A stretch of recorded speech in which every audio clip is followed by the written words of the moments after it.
Bismillahirrahmanirrahim. Assalamualaikum warahmatullahi wabarakatuh. Alhamdulillahirabbil alamin wassalatu wassalamu ala asyrafil anbiya'i wal mursalin wa ala alihi washabbihi ajmain. Asyhadu an la ilaha illallah wahdahu la syarikalah wa asyhadu anna Muhammadan abduhu wa rasuluh la nabiyya ba'dah. Sahabat-sahabat sekalian, alhamdulillah pada sore hari ini kembali kita bisa berkumpul di tempat ini. Mudah-mudahan kita termasuk ke dalam golongan orang-orang yang sedang berjihad di jalan Allah, melaksanakan jihad taklimi, jihad menuntut ilmu. Saya jadi teringat sebuah hadis Rasulullah Shallallahu Alaihi Wasallam, "Man jaa masjidi hadza," siapa yang mendatangi masjidku ini. Ya, ketika itu mungkin masjidnya Masjid Nabawi ya. Gitu. Man jaa masjidi hadza, siapa yang mendatangi masjidku ini. La ya'tihi illa li khairin. Tidaklah dia datang ke masjid itu kecuali untuk suatu kebaikan. Ya ta'allamuhu au yu'allimuhu. Untuk sebuah kebaikan yang akan dipelajarinya atau yang akan diajarkannya. Fahuwa bimanzilatil mujahidina fi sabilillah. Maka dia berada dalam kedudukan orang yang sedang berjihad di jalan Allah. Ya. Itulah kenapa kemudian Syekh Said Hawa itu mengatakan di antara bentuk jihad itu adalah jihad taklimi. Jadi sahabat-sahabat sekalian, kita harus bersemangat gitu ya. Kita saat ini diberikan nikmat oleh Allah Subhanahu wa taala, diberikan kesempatan untuk jihad taklimi. Saudara-saudara kita di Palestina jihadnya jihad kita. Kita di sini diberi kesempatan oleh Allah jihad taklimi. Manfaatkan ya kesempatan ini dengan sebaik-baiknya. Mudah-mudahan Allah Subhanahu wa taala senantiasa mencurahkan rahmat dan keberkahan kepada kita semua. Shalawat dan salam semoga tetap tercurah kepada qudwah, kepada uswah kita, yakni Rasulullah Muhammad Sallallahu Alaihi Wasallam beserta pada keluarga, sahabat dan para pengikutnya hingga akhir zaman. Sahabat-sahabat sekalian, kita akan melanjutkan pembahasan tentang akidah Islam setelah kita mempelajari tentang kemarin itu apa? Masih ingat? Buah-buah dari buah atau apa? Buah dari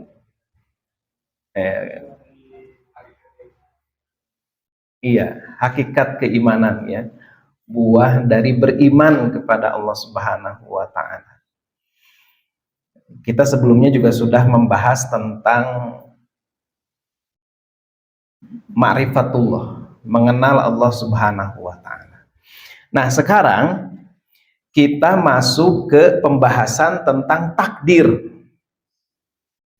Mungkin ada pertanyaan dari rekan-rekan semua, dari sahabat-sahabat semua, kenapa kita membahas takdir? Kan kalau dari urutan rukun iman itu kan iman kepada Allah, iman kepada yang kedua apa? Malaikat, kemudian kitab, kemudian Rasul dan seterusnya kan gitu ya. Takdir baru di akhir nanti. Ya. Wa tu'minu bil qadari khairihi wa syarrihi kan gitu dalam hadisnya juga gitu.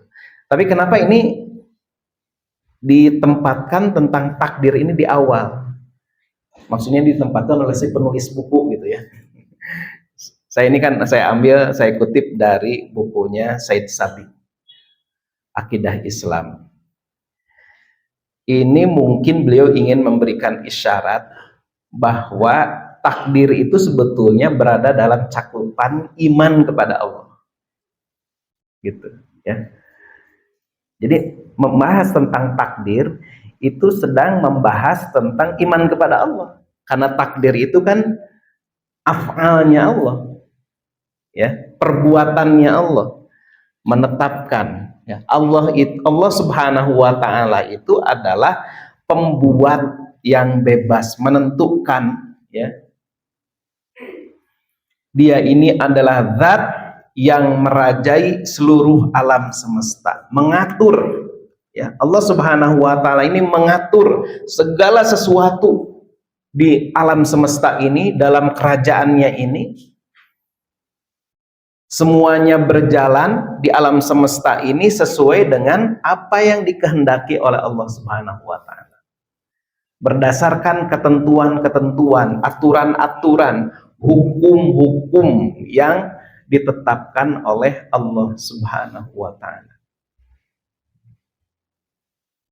Jadi seluruh apa yang ada di alam semesta ini itu ditentukan ukuran-ukurannya, aturan-aturannya, ketentuan-ketentuannya oleh Allah Subhanahu wa taala.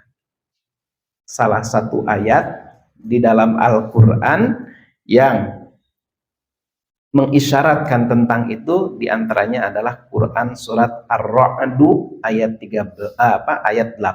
Surat ke-13 ayat 8. Allahu ya'lamu ma tahmilu kullu unsa. Allah mengetahui apa yang tahmilu. Nah, hamil itu dari bahasa Arab, ya. Hamil, tahmilu yang dikandung, yang dibawa, ya. Hamil itu artinya orang yang membawa janin maksudnya. Allahu ya'lamu ma tahmilu kullu unsa. Allah mengetahui apa yang dikandung oleh setiap perempuan, unsa. Wa ma taghidul arham, dan kandungan rahim, ya, yang kurang sempurna. Kan tidak semua bayi atau janin itu sempurna. Ada yang mohon maaf, ada yang kepalanya nempel gitu kan. Ada yang jari-jarinya bisa tidak sempurna dan sebagainya. Itu udah memang ketentuan Allah. Allah mengetahuinya begitu, ya. Allah mengetahuinya. Wa ma tazdad, atau Allah juga mengetahui janin itu yang tazdad di sini diterjemahkannya bertambah, mungkin maksudnya sempurna, lebih, ya. Wa kullu, nah ini ya yang digaris bawahi, wa kullu syai'in indahu miqdar. Dan segala sesuatu, bukan hanya tentang masalah janin saja, tapi segala sesuatu, wa kullu syai'in indahu miqdar. Pada sisi Allah itu ada ukurannya, ada ketentuan-ketentuannya, ada ketetapannya, segala sesuatu. Ini hanya contoh saja gitu, bahwa Allah itu menetapkan janin seperti ini, mau sempurna, mau tidak sempurna, dan lain sebagainya. Itu contoh saja. Tapi pada dasarnya, wa kullu syai'in indahu miqdar. Segala sesuatu itu ada qadarnya, ada kadarnya. Ya, takdir, qadar, miqdar, ya. Ada ukurannya, ada ketentuan-ketentuannya. Ya. Apa yang dimaksud dengan takdir itu? Kalau ini yang tertulis dalam buku, ya. Takdir itu suatu peraturan, ya, suatu aturan tertentu yang telah dibuat atau ditentukan oleh Allah Subhanahu wa taala untuk segala yang ada di alam semesta yang eksis, yang mewujud. Ya. Sekali lagi, ya. Jadi takdir itu suatu peraturan atau suatu aturan tertentu, suatu ketentuan-ketentuan tertentu, ukuran-ukuran tertentu yang dibuat oleh Allah Subhanahu wa taala untuk segala apa yang ada di alam semesta yang maujud, yang eksis ini. Nah, aturan-aturan tersebut atau ketentuan-ketentuan tersebut merupakan, bahasanya di sini, undang-undang yang umum, ya. Jadi hukum-hukum yang umum yang ada di alam semesta, kepastian-kepastian yang terikat ya, sebab akibat. Kita kan menyebutnya ada hukum Newton, ada hukum apa lagi? Saya lupa. Apa? Hukum Pascal, kan gitu ya? Hukum Allah nangkar itu, saya udah lupa ya, udah lama. Nggak belajar yang begitu ya, nggak baca-baca yang begitu. Kan kita mengenalnya begitu, ada hukum ini, hukum itu. Itu kan sebetulnya, atau kita menyebutnya hukum alam. Sebetulnya itu adalah takdir. Itu adalah ketentuan-ketentuan atau takdir, aturan-aturan, ketentuan-ketentuan yang memang dibuat oleh Allah Subhanahu wa taala. Ya, sederhananya, api sudah ditakdirkan oleh Allah Subhanahu wa taala, sudah diatur, sudah ditentukan, api itu ya panas sifatnya. Gitu. Dan lain sebagainya ya. Api, air, angin, cahaya, dan lain sebagainya. Semuanya ada ketetapan, ada aturan, ada undang-undangnya gitu ya, yang sudah ditetapkan oleh Allah Subhanahu wa taala. Itu takdir. Nanti mungkin rekan-rekan pasti dulu diajari ya, iman kepada qada dan qadar. Apa bedanya ya? Kalau dalam hadisnya sih watu mina bil qadari khairihi wa syarrihi. Kamu beriman kepada qadar ya. Tapi kenapa ada bahasa juga qada ya?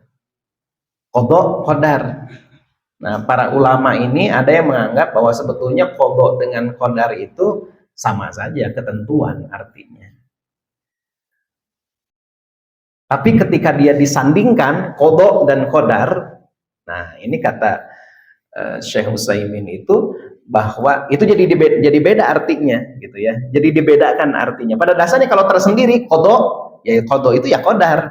Kalau qadar tersendiri ya sama dengan qada artinya, ketentuan. Tapi ketika disatukan qada dan qadar, qada itu artinya sesuatu yang ketentuan Allah yang memang sudah terjadi. Kalau qada ya. Kalau qadar ketentuan Allah tapi mungkin belum terjadi ketentuannya. Bisa dipahami ya, begitu ya. Tapi intinya ketentuan. Qadar itu artinya ya. Nah, kita sebagai seorang muslim, salah satu rukun ya, rukun keimanan kita itu adalah beriman kepada takdir. Nah, ini hadisnya yang tadi saya sebutkan. Ini dari potongan ya, ini potongan hadis nih. Potongan dari hadis yang yang demikian panjang, di mana Rasul, ini hadisnya hadis Jibril dikenalnya itu. Dalam hadis Arba'in, ini hadis yang ke berapa? Kedua ya. Hadis yang kedua sangat panjang. Nah, di mana Rasulullah SAW itu ditanya tentang fa'akhbirni anil Islam, fa'akhbirni anil iman, ya, fa'akhbirni anil ihsan, dan seterusnya kan gitu ya. Nah, ketika ditanya tentang fa'akhbirni anil iman, ya Rasulullah, ya wahai Muhammad, sebutkan, ini malaikat Jibril yang nanya ya, dengan bentuk manusia. Wahai Muhammad, jelaskan kepadaku anil iman, tentang iman. Apa itu iman? Kemudian Rasulullah menjawab, antu'mina billah. Iman itu artinya kamu percaya, kamu beriman billah, kepada Allah, wa malaikatihi, beriman kepada malaikatnya, percaya akan ada malaikat-malaikatnya, wa kutubihi, percaya tentang keberadaan kitab-kitabnya, kitab-kitab Allah, wa rusulihi, rasul-rasulnya, rasul-rasul Allah, wal yaumil akhir, dan beriman akan adanya hari akhir. Nah, ini kemudian wa tu'mina bil qadari khairihi wasyarrihi. Wa tu'mina, kamu beriman, bil qadari, terhadap takdir, khairihi, yang baik maupun yang buruk. Ya. Nah, ini landasannya tentang beriman kepada takdir. Nah, apa hikmahnya kita beriman kepada ketentuan, kepada takdir Allah Subhanahu wa Ta'ala? Dengan iman kepada ketentuan Allah, kepada hukum-hukum, ketentuan, ketetapan Allah Subhanahu wa Ta'ala, maka ya kita menyadari bahwa ada peraturan, ada ketentuan-ketentuan yang telah ditetapkan oleh Allah Subhanahu wa Ta'ala dalam kehidupan ini. Maka kita dalam kehidupan ini memang menjadi bertawakal, berserah diri, dan siap menghadapi berbagai macam hal yang akan menimpa kepada diri kita.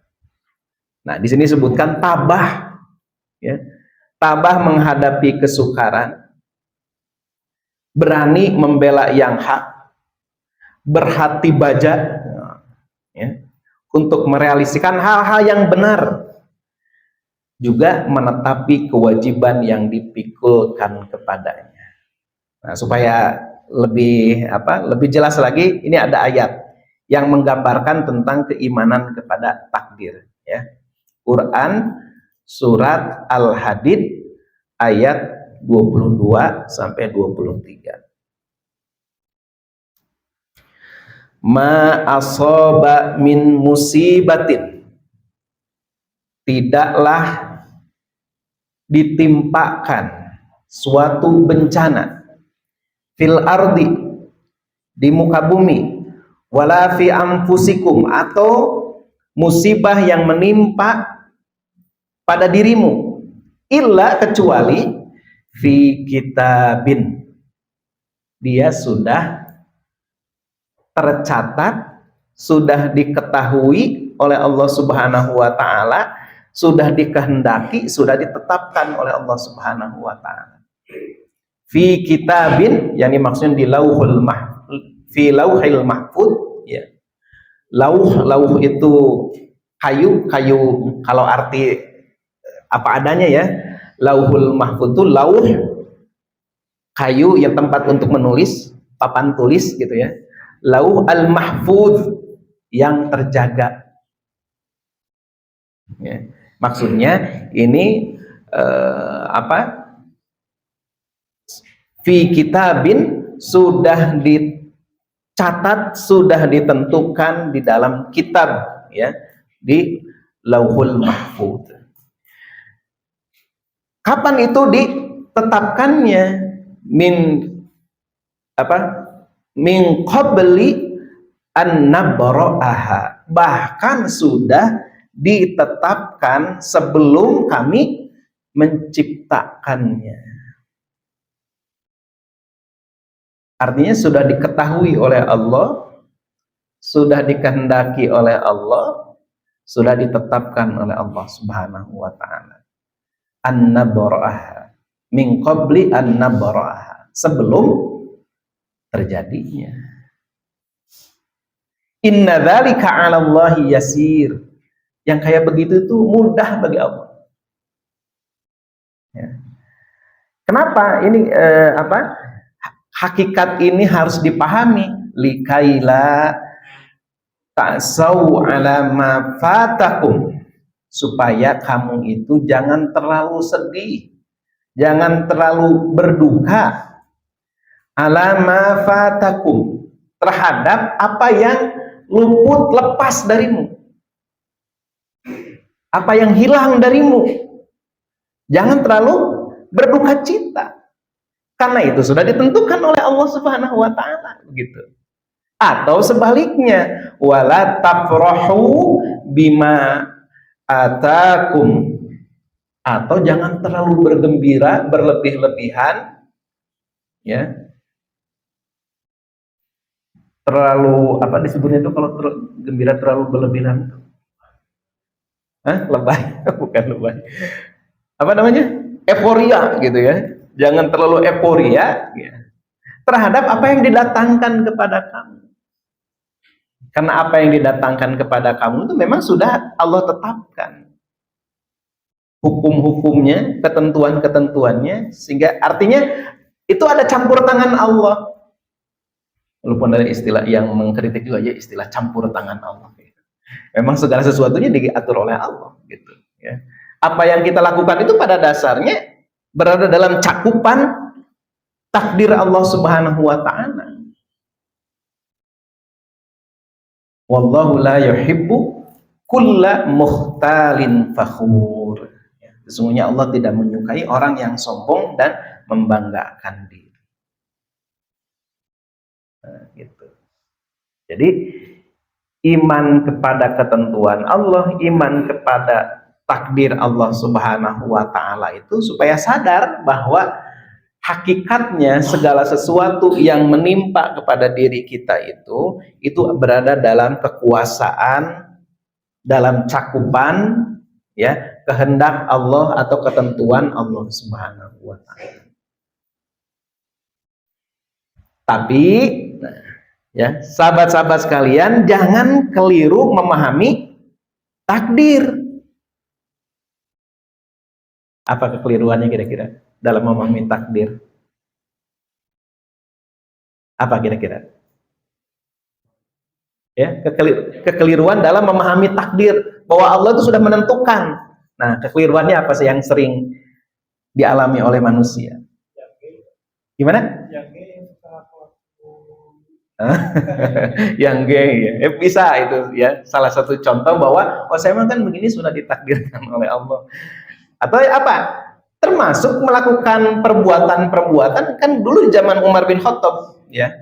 Di zaman Umar bin Khattab itu ada pencuri, ketika ditanya, "Kenapa kamu mencuri?" Jawaban dia apa? Qaddarallahu dzalik. Ya Allah sudah mentakdirkan saya mencuri. Nah, itu contoh apa? Kekeliruan dalam memahami takdir. Kenapa kamu mencuri? Kenapa kamu berzina? Ya, saya sudah ditakdirkan berzina, mau apa lagi? Kayak yang benar ya. Kayak yang benar gitu. Kan Allah yang menetapkan segala sesuatu. Allah sudah menetapkan saya berzina. Nah, ini adalah kekeliruan dalam memahami takdir. Kata Umar bin Khattab nih, terusannya hadis ini sebetulnya kan itu cuma potongan ya. Kata Umar, hukum orang ini 30 cambukan, setelah itu potong tangannya.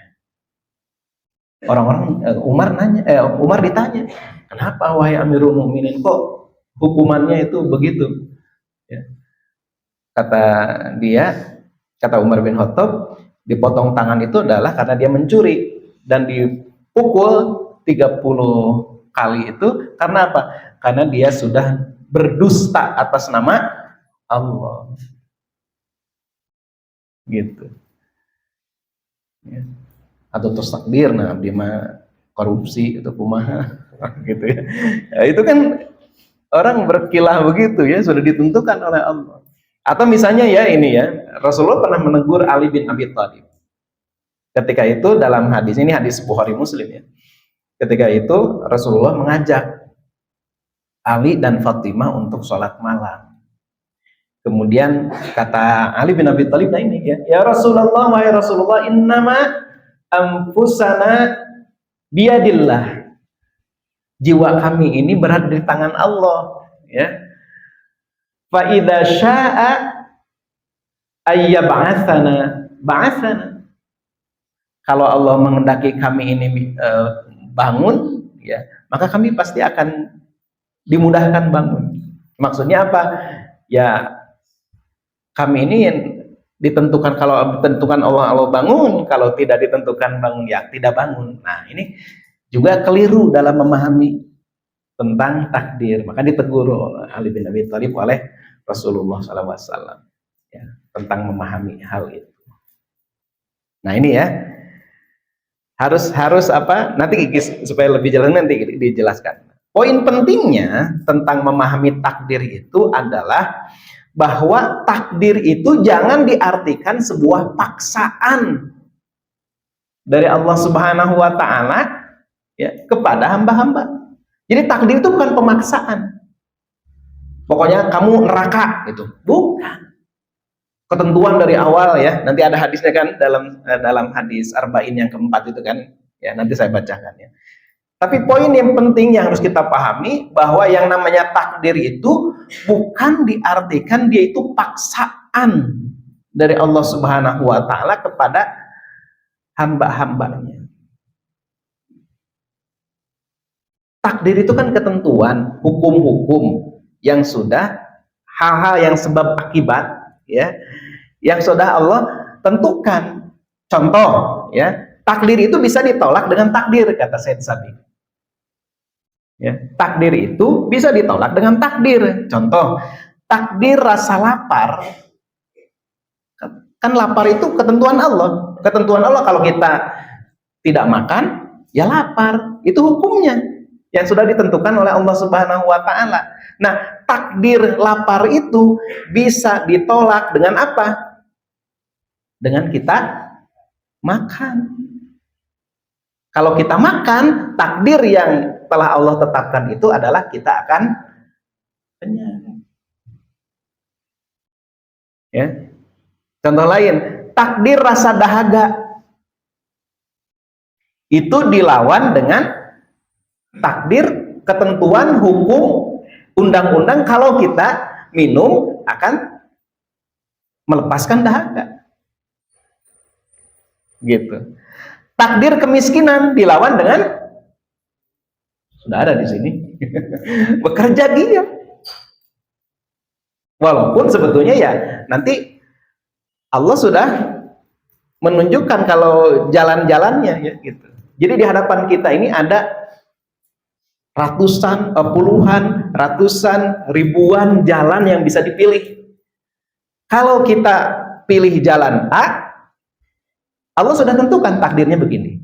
Pilih jalan B, takdirnya seperti ini. Jalan C dan seterusnya. Bisa dipahami ya? Takdir itu seperti itu. Nah, prinsip dalam memahami takdir itu ini.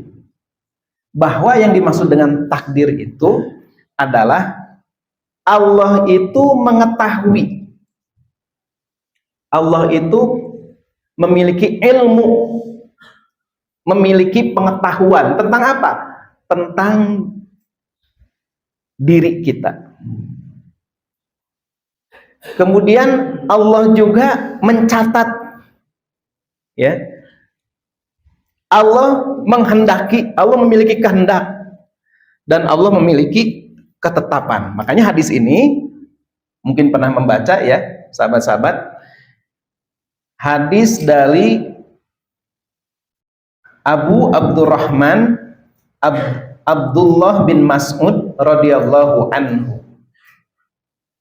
Dia berkata, haddatsana Rasulullah sallallahu alaihi wasallam. Telah menceritakan kepada kami Rasulullah sallallahu alaihi wasallam. Wa huwa shadiqul masduq, dan dialah adalah orang yang benar dan dibenarkan.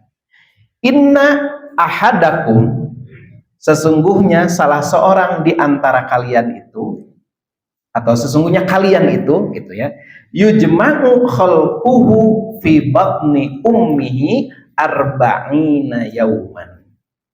Sudah disempurnakan penciptaannya fi batni ummihi, di dalam perut ibunya, arba'ina yauman, selama 40 hari.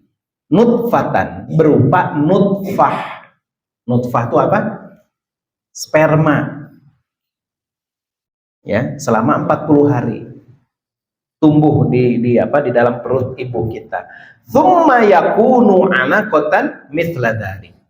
Kemudian setelah nutfah selama 40 hari menjadi alaqah, menjadi setetes darah selama 40 hari juga. Mithla dzalik, seperti itu juga, maksudnya 40 hari. Tsumma yakunu mudghatan, kemudian menjadi sekepal daging, bukan sekepal atau ya segumpal ya, bukan sekepal, segumpal daging ya. Mithla dzalik, seperti itu juga, maksudnya 40 hari juga. Lalu setelah itu apa? Setelah 40 hari, artinya setelah 120 hari, tsumma yursalu ilaihil malak. Kemudian diutuslah kepadanya malaikat. Fayamfukhu fihi ruh. Kemudian meniupkan ruh. Jadi setelah 120 hari di dalam perut, awal dari nutfah, dari sperma sampai kemudian menjadi setetes darah, kemudian segumpal daging ya, kemudian fayamfukhu fihi ruh, ditiupkan ruh.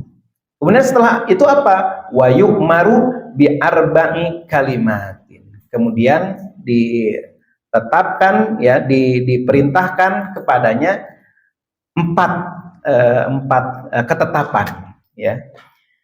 Bikat birizkihi, ditentukan. Nah, ditentukan di sini artinya Allah sudah mengetahui, Allah mencatat, Allah menghendaki, Allah menetapkan tentang apanya? Tentang rizkinya. Allah itu sudah tahu si calon bayi ini nanti itu akan seperti apa, Allah tahu. Nah, ini maksudnya al-ilmu. Jadi Allah sudah tahu jauh ke depan, 40 tahun ke depan, 50 tahun, dan Allah sudah tahu gitu. Jadi wa yu'maru bi arba'i kalimatin bi rizkihi, catatan tentang rizkinya, wa ajalihi, ajalnya, umurnya sudah Allah tentukan ya, wa amalihi, amalnya, perbuatannya, wa syakiyun aw sa'idun, apakah dia itu kemudian celaka ataukah dia bahagia. Ini kerangkanya. Allah mengetahuinya, sudah mengetahuinya, Allah kemudian mencatatnya. Dia Allah nggak maksa. Allah bukan Allah menentukan kamu jadi celaka gitu, enggak. Karena Allah sudah tahu orang ini nantinya ketika di dunia itu akan memilih begini gitu. Sehingga dia wasyakiyun au sa'idun. Begitu ya, dia itu celaka ataukah dia akan menjadi bahagia. Fawallahilladzi la ilaha ghairuh, ya. Demi Allah yang tidak ada Tuhan selain dia. Inna ahadakum la ya'malu bi amali ahlil jannah, ada di antara kalian itu yang sudah melakukan amalan ahli surga, hatta ma yakunu bainahu wa bainaha illa dira'un, sampai-sampai tidak ada jarak antara dia dengan surga itu ya, kecuali jarak sejengkal gitu ya. Surga kita dengan surga itu udah sejengkal lagi, ibaratnya begitu ya. Fayasbiku alaihil kitab, tetapi dia itu sudah didahului dengan memang ketentuan, dia itu memilih ya, dia itu memilih fayamalu bi amali ahlina, dia melakukan amalan ahli neraka, fayadkhuluha, maka akhirnya apa? Jadi masuk ke dalam neraka. Nah, ini artinya begini, hadis ini bukan mengajarkan bahwa kita itu kamu neraka, kamu sudah ditentukan surga, bukan begitu. Ini sedang mengajarkan betapa manusia itu harus betul-betul tetap dalam jalan keimanan, karena kita nggak tahu sebetulnya kalau kita malah memilih jalan yang jelek itu akibatnya itu seperti apa. Allah sudah tentukan. Ya, begitu. Wa inna ahadakum, sebaliknya, wa inna ahadakum, seseorang di antara kalian itu la ya'malu bi amali ahli nar, melakukan amalan-amalan ahli neraka, hatta ma yakunu bainahu wa bainaha illa dira'un, sampai-sampai jarak antara dia dengan neraka itu sejengkal lagi gitu. Fayasbiqu alaihil kitab, ya. Tapi ternyata, ya, Allah kan sudah tahu di dalam catatan ketetapan sejak awalnya bahwa orang ini sebetulnya akan melakukan perbuatan baik, ya. Dia melakukan perbuatan baik. Fayamalu bi amali ahlil jannah. Dia melakukan perbuatan ahli surga, padahal sudah hampir-hampir masuk neraka gitu. Tapi dia memilih jalan yang benar, ya, dia memilih jalan yang benar, fayadkhuluha, maka dia kemudian masuk surga. Pada dungdeng kan, aku mah itu kelak kan gitu ya. Nah, itu karena dimensi pengetahuan kita berbeda dengan dimensi pengetahuan Allah.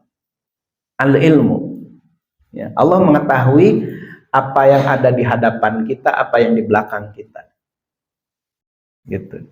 Oleh karena itu, tentang urusan takdir jangan terlalu kita memperdalam, terlalu mendetailkan tentang urusan takdir ini. Kata siapa ini? Bukan kata saya. Disebutkan dalam hadis, suatu saat para sahabat ini sedang diskusi, ngobrol tentang apa? Tentang takdir. Awalnya sih cuma ngobrol begitu aja, diskusi. Lama-lama jadi bertengkar tentang urusan takdir, pemahaman yang benar tentang takdir. Tiba-tiba kemudian Rasulullah melihat itu, maka terlihat kemarahan di wajahnya. Ini hadisnya banyak ya, di antaranya ini. Sampai-sampai ada yang kalau di hadis yang lain itu disebutkan bahwa wajah Rasulullah itu memerah seperti delima, ya, untuk menunjukkan bagaimana Rasulullah itu wajahnya sangat marah gitu. Kemudian beliau bersabda, abihada umirtu, apakah untuk seperti ini berdebat tentang urusan yang memang gaib, ya, sesuatu yang kita nggak tahu. Abihada umirtu, apakah untuk yang seperti ini aku diperintahkan? Apakah dengan ini kalian diperintahkan? Untuk begini kalian yang diperintahkan?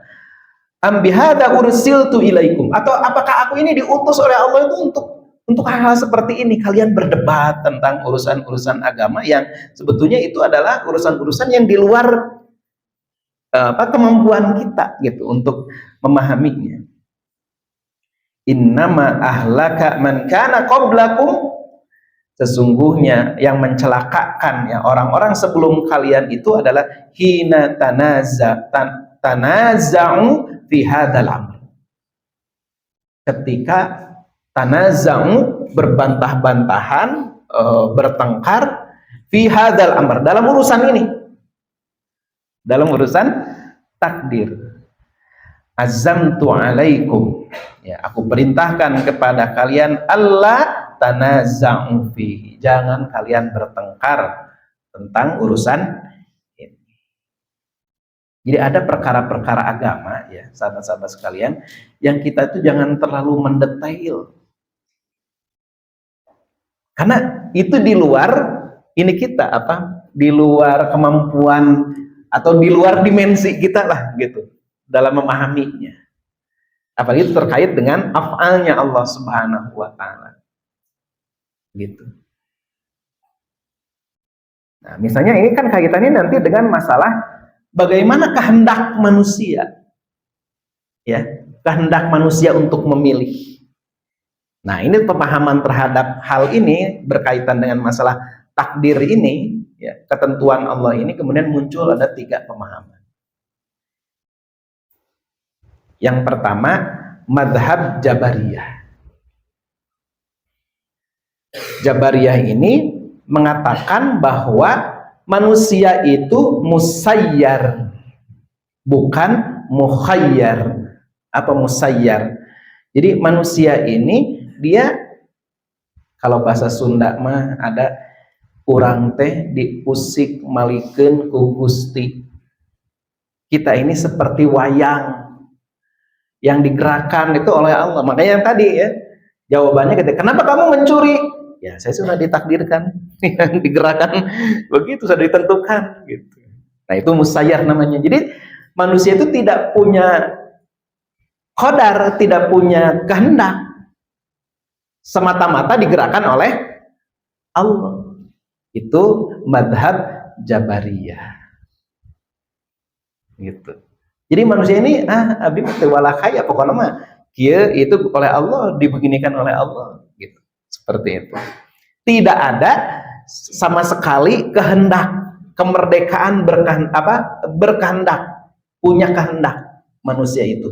Itu menurut paham Jabariyah. Sebaliknya, ini bertolak belakang dengan pemahaman Mu'tazilah atau Qadariyah ya. Qadariyah itu dia menganggap bahwa manusia itu mukhayyar, bukan musayyar. Manusia itu betul-betul dia berkehendak atas segala sesuatu ya. Sampai-sampai segala sesuatu ditentukan oleh kehendak manusia. Tidak ada campur tangan Allah. Tidak ada campur tangan Allah. Jadi segala sesuatu ditentukan oleh manusia itu sendiri. Dia mukhayyar, dia yang memilih, dia yang menentukan. Makanya disebut Qadariyah. Kalau tadi pemahaman Jabariyah, ini disebutnya Qadariyah, bahwa manusia itu berkehendak terhadap segala sesuatunya dalam kehidupan ini. Atau kalangan Syiah Imamiyah juga memahaminya sama. Pemahaman Mu'tazilah itu kan juga kalangan Syiah itu dengan dalam hal ini ya berpaham Mu'tazilah. Syiah Imamiyah itu. Jadi manusia itu mukhayyar. Dia yang memilih, dia yang menentukan apa yang terjadi itu karena semata-mata ya dirinya, manusia itu sendiri, tanpa ada ketentuan-ketentuan Allah. Itu kata Mu'tazilah. Tapi kalau Ahlus Sunnah ya, Ahlus Sunnah dia mengatakan sesungguhnya Allah menciptakan suatu amalan ketika manusia melakukannya. Nah, gimana maksudnya? Maksudnya begini, Allah menciptakan suatu amalan ketika manusia itu melakukannya. Maksudnya begini, Allah itu menciptakan kekenyangan, menentukan kekenyangan di saat manusia makan.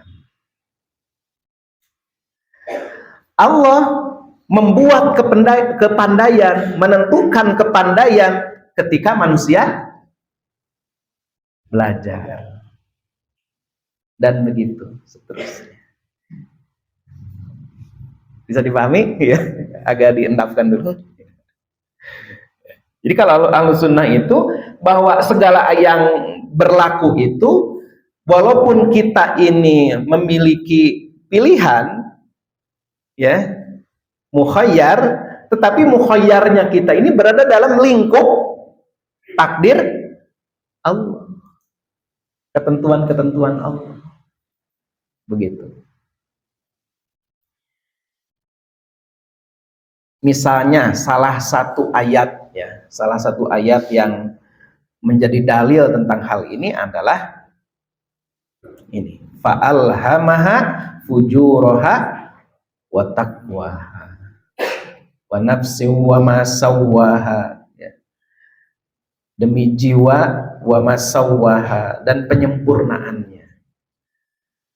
Fa'alhamaha, Allah mengilhamkan kepadanya fujuraha, kejahatan, wa taqwaha, dan ketakwaan. Allah menunjukkan bahwa di hadapan itu ada pilihan. Ya, ada pilihan di hadapan kita itu, fujur atau takwa, mau berbuat kejahatan atau mau berbuat ketakwaan. Nah, nanti kalau kita pilih ya kejahatan, nah takdirin seperti apa? Kalau kita memilih ketakwaan, maka takdirnya seperti apa? Ketentuannya akan seperti apa? Maka Allah mengatakan wa qad khaba qad aflaha man zakkaha, beruntung orang yang membersihkan jiwanya. Artinya apa? Memilih jalan ketakwaan. Wa qad khaba, dan rugi man dassaha, orang yang mengotori jiwanya. Maksudnya apa? Memilih jalan kejahatan. Nah ini ya, jadi manusia itu punya pilihan, tetapi pilihannya itu memang berada dalam lingkup takdir Allah Subhanahu wa Ta'ala. Itu pendapat Ahlus Sunnah.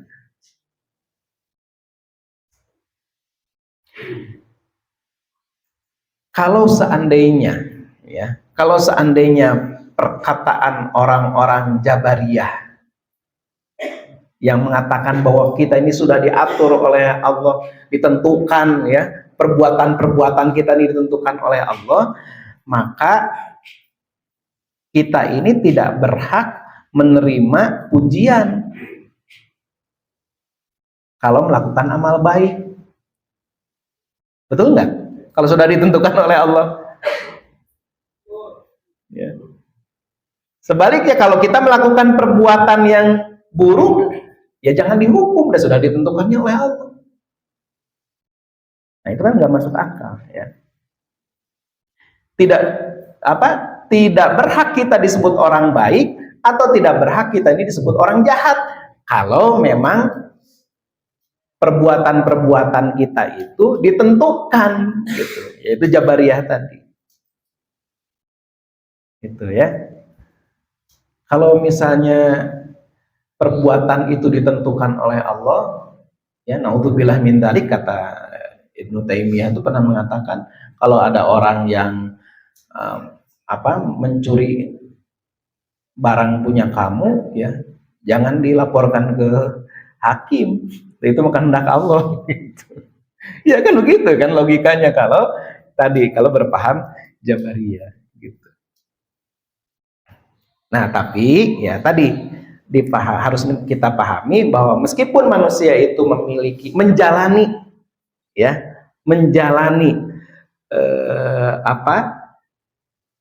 sesuatu, melakukan perbuatan sesuatu, itu semua tidak lepas dari kehendak Allah Subhanahu wa Ta'ala. Nah, jadi rekan-rekan sekalian, sahabat-sahabat sekalian, ya inilah keimanan kepada takdir. Jadi intinya kita ini manusia diberikan hak untuk memilih oleh Allah Subhanahu wa Ta'ala. Ya, di hadapan kita ada puluhan, ada ratusan, ada ribuan pilihan-pilihan gitu. Dan kita sendiri nanti akan merasakan dari pilihan-pilihan itu. In ahsantum li anfusikum. Kalau kamu berbuat baik, maka sebetulnya kamu sedang berbuat baik untuk diri kamu sendiri. Wa in asatum, tapi kalau kamu berbuat keburukan, falaha, maka begitulah itu juga buat kamu. Gitu, ya. Nah, mudah-mudahan kita menjadi orang-orang yang disebutkan dalam Quran surat Asy-Syam itu adalah orang-orang yang mentazkiyah diri kita. Qad aflaha man zakka. Itu saja yang dapat disampaikan. Alafu minkum. Assalamualaikum warahmatullahi wabarakatuh. Waalaikumsalam warahmatullahi wabarakatuh.